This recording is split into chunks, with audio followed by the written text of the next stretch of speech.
What is up, weather enthusiasts? I'm your host, Pat's Path Predictor. Let's get right into the weather. Alright, so here's the situation we have for you, ladies and gentlemen.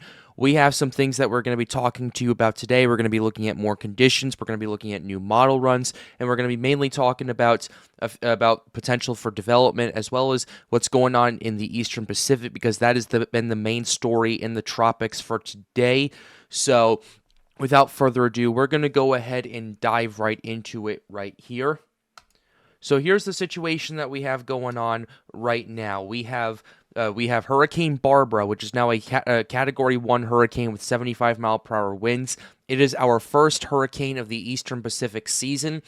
We have Tropical Storm Cosme that is expected to become a hurricane in the next day or so at 65 miles per hour. It's a pretty strong tropical storm. And then you have another area of interest that we're going to be talking about in just a second. So let's go ahead and do that right now. We're going to start with Hurricane Barbara and talk about what's been going on with it. So here's what we have according to the latest public advisory right here. And here's the situation. Its current location is 17.6 degrees north, 106.1 degrees west. Its maximum sustained winds are 75 miles per hour. It is moving northwest at 10 miles per hour. Minimum central pressure is 991 millibars. Barbara becomes the first hurricane of the Eastern Pacific season right there. So here we go, and let's go ahead now and read a little bit of the discussion right now. So maximum sustained winds are 75 miles per hour as usual, but hurricane force winds interestingly only extend outward 10 miles from the center, and tropical storm force winds extend outward 80 miles from the center. And ultimately, this is not a very large system. This is a relatively small system, at least in terms of what we're looking at in the Pacific. Now looking at the discussion. Right now, Barbara has become better organized. It's the first hurricane. The storm is expected to be moving more northwest at 310 degrees at 9 knots, which is 10 miles per hour. Barbara continues to be steered by a mid-level ridge located over Mexico and should continue to move northwest. Barbara is likely near its peak intensity and only has about 6 or 12 more hours in a more favorable environment. Along the forecast track, the system will be crossing over increasingly cooler sea surface temperatures overnight. Around the same time, the mid-level relative humidity values will begin to drop. It's expected to become post-tropical in 36 hours and dissipate into an open trough in 60 hours. So that's the situation that we have going on for Barbara right there. Looking at some of the graphics right here. First of all, just taking a look at the cone. First of all, there's not really much to talk about. Just doing a quick overview right here. Expected to remain a hurricane for today, then starts weakening very rapidly as it moves into cooler waters and drier air in the near Baja California. Right there, not a threat to land right now. That's the forecast track going on. Rainfall potential, which has been a bit of a risk. It looks like it's moving out of there right now. Not too much rain is expected to be, be moving through parts of Mexico right there. So that's kind of what we have going on in terms of Hurricane Barbara. Moving back to the NHC and talking about Tropical Storm Cosme right here. We're going to talk about this very quickly as well, even though this is just a tropical storm, and it's expected to fizzle out in the next few days. So here's what we have with Tropical Storm Cosme. Cosme forecast to become a hurricane later today, so they have upped their intensity a little bit. As of right now, its current location is 14.5 degrees north, 113.3 degrees west, about 620 miles southwest of Baja California. Its current maximum sustained winds are at 65 miles per hour. Those tropical storm force winds extend outward 60 miles from the center. It's moving west-northwest at 6 miles per hour, so a relatively slow-moving system. And its minimum central pressure is at 994 millibars. So that's what we have going on with Cosme. Taking a quick look at the discussion. Here we go. Cosme continues to become better organized this morning, with recent structure indicating a partially closed eyewall structure. Its current advisory has increased it to 55 knots in terms of the initial intensity. Cosme is tracking more west-northwest. This general motion is expected to continue today. Environmental conditions appear conducive for strengthening during the next 12 hours or so. Vertical wind shear is forecast to decrease with water temperatures to hold between 27 and 28 degrees Celsius, which for those of you living in the United States, that's about 80.6 to 82.4 degrees Fahrenheit. And deep layer atmospheric moisture remains high. As a result, the official forecast calls for Cosme to be a hurricane later today. A little change in strength is forecast, and then it's expected to weaken going forward. Gradually decreasing deep layer moisture should inhibit the intensification. Then it's going to be moving over cooler waters and dry air, expected to become dissipated in the next 4 days. So that's what we have going on right now. And then we have this area of interest that has been tagged, continues to remain tagged. It's more of a long-term threat that we're paying attention to. So here we go. This currently has a 60% probability of formation in the next 7 days. Although this hasn't exactly been updated yet at the time of recording this. They should have came out with the update about 45 minutes ago at the time of recording this. I'm recording this at 2:45 Eastern Time. This will be out at 4 p.m. But ultimately, here we go. An area of low pressure is forecast to develop later this week south of southern Mexico. Environmental conditions appear conducive for some gradual development of the system, and a tropical depression could form late this week or over the weekend. 60% probability of formation in the next 7 days, so this is more of a long-term threat. And given the 60% probability we have right now, that should tell you that the NHC is pretty confident that something is going to develop in the more the long term. If you see like stuff like 060, 070, 080, that's stuff you need to pay attention to because the NHC is forecasting for more of a long-term threat. May not develop right away, but it ultimately is on their radar, and that's something you're going to want to pay attention to going forward. Moving on to the satellite imagery, we're going to go ahead and shift over to the Eastern Pacific right now. So here's what we have going on. Just going ahead and showing you this right here. Here's Hurricane Barbara. Here's Tropical Storm Cosme. And there's the area of interest right there. It hasn't been given the orange X yet or anything like that. But what we have going on with Barbara, it's currently continuing to organize and at least strengthen a little bit. I do believe it's at peak intensity, and we can actually go ahead and go to zoom into Hurricane Barbara just to look at the structure of it a little bit. Does have some more convection bursting up a little bit more, but it is starting to get a little bit more affected. You're starting to see that dry air, you're starting to see that wind shear on the horizon right here, and we can go ahead and go to water vapor imagery just to show you not that the other water vapor imagery. And here's what we have going on. Definitely the core looks a little bit more exposed than it did yesterday when we talked about this. Yes, it's a hurricane right now, but it's at peak intensity. Its structure is not particularly that impressive right now. It's just, it's just there, and the core looks like it's not really that intact. So any bit of dry air that gets into that, even right now, is going to choke it out, and it's going to ultimately weaken it as far as well. In terms of what we're seeing with Cosme over here, similar situation, although it does have more time to be in that moist environment, it has more time to be over water and strengthen a bit more. That's why they went from 70 to 75 miles per hour at that max peak right here.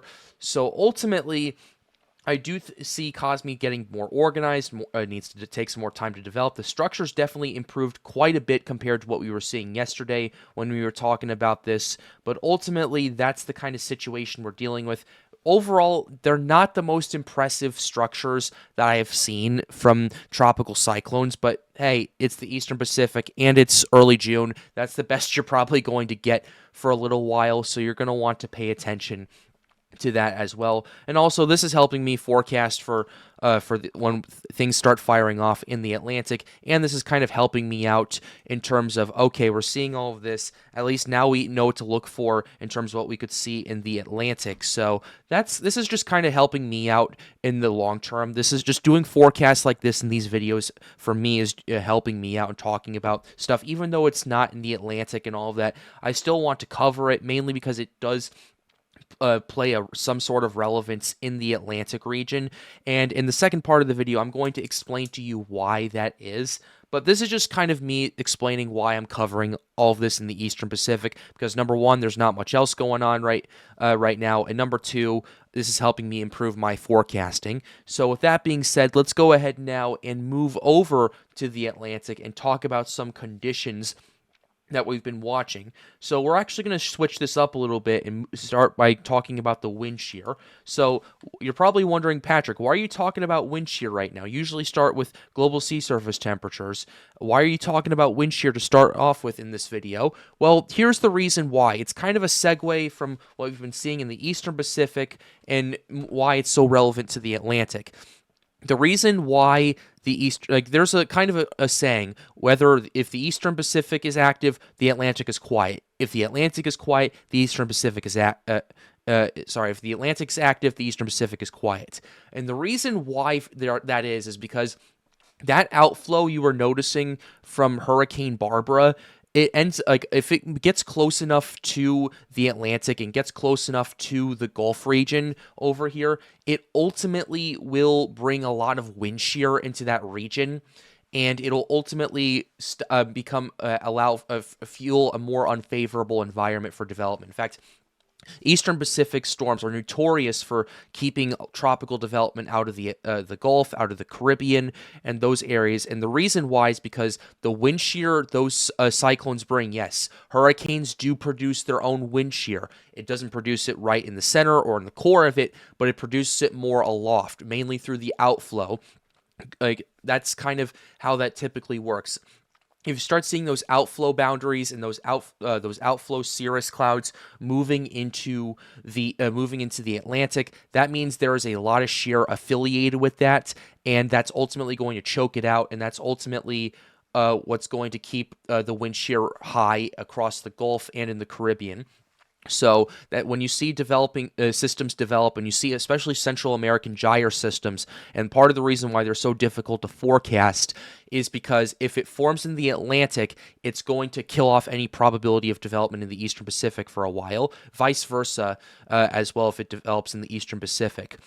So if it develops in the Eastern Pacific, and it's going to generate a lot of wind shear and make the region in the Caribbean unfavorable. Same with the Gulf as well. There have been exceptions to that rule, as there have been kind of a double barrel type of situation where one system develops in the EPAC and one system develops in the Caribbean. I believe that was the case for Hurricane Helene last year.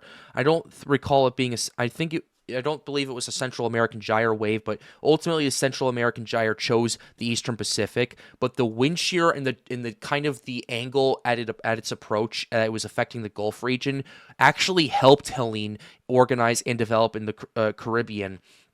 Because there are a few instances where wind shear can be good for tropical cyclones. For example, if the wind shear is far enough away and it's angled at the same direction as the outflow boundary, it can actually give it more juice, and it can actually give it more filtration and allow for the pressure gradient to tighten and allow for more rapid intensification. So ultimately, that's something to pay attention to right there. And moving on to the shear forecast that we have pulled up, I was messing up around a little bit with the European before I recorded this video, looking at the anomalies right here. We're going to start with the 200 to the wind shear totals, and then we'll move on to the anomalies. So here's what we have going on with the wind shear. Still a pretty unfavorable environment for a lot of areas. For the month of June, that's not uncommon. That's some stuff to pay attention to. But I have been noticing, at least from a couple of days ago, from yesterday's video and the 12Z run that came after it, the pattern gets less blocked and less of a more consistent flow, and becomes more wavy. You start to see more of those waves with that. Let me show you what the 12Z looked at at this time yesterday. Yes, this has shifted quite a bit. But from the 12Z, you were looking at more waves, you were looking at less wind shear, and you were looking at, just quite frankly, a lot of things to pay attention to. And this is a typical setup that you would see not in early June or even mid-June. You typically see this in early to mid-July right here, because June, you see relatively unfavorable wind shear across the tropics. That's pretty typical for that to happen. But then you start to notice around early to mid-July that wind shear going up and down, up and down, up and down, fluctuating a lot more as there's more troughs and ridges that move through the tropics and allow for more openings for, at least in terms of wind shear, tropical development. More openings of low wind shear means more openings of tropical development. That's typically the case of it. But the reason July is not as active as you would think it would be, despite the collapsing wind shear currents, is mainly because of the Sahara dust, which we will get to in just a second.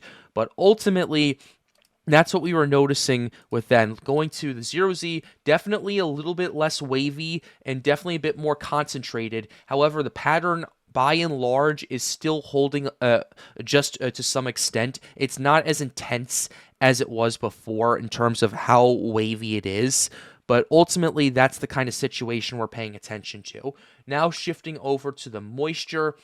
Right here, actually, no. Let's go ahead and take a look at the shear anomalies just to kind of give a quick update onto what we're seeing with those. Ultimately, we're seeing less shear than average across much of the subtropics, including in parts of Europe and in northern Africa, which, if that was to hold, that would be interesting to see how that would pan out, and that would be a bit more of a troubling sign because the winds that come off the Mediterranean, if we're seeing lower than average in that region, and I do want to actually take a quick look at Europe real quickly to see if we can get those right there. Unfortunately, we cannot because Tony was talking to me about this and how the winds off the Mediterranean were pretty important to take a look at. Unfortunately, European does not provide wind shear anomalies in that part of the Atlantic, or at least Tropical Tidbits doesn't. I'll have to keep an eye on it, but if you do start to see lower than average wind speeds over here in the eastern, in Spain, in Portugal, and parts of North Africa,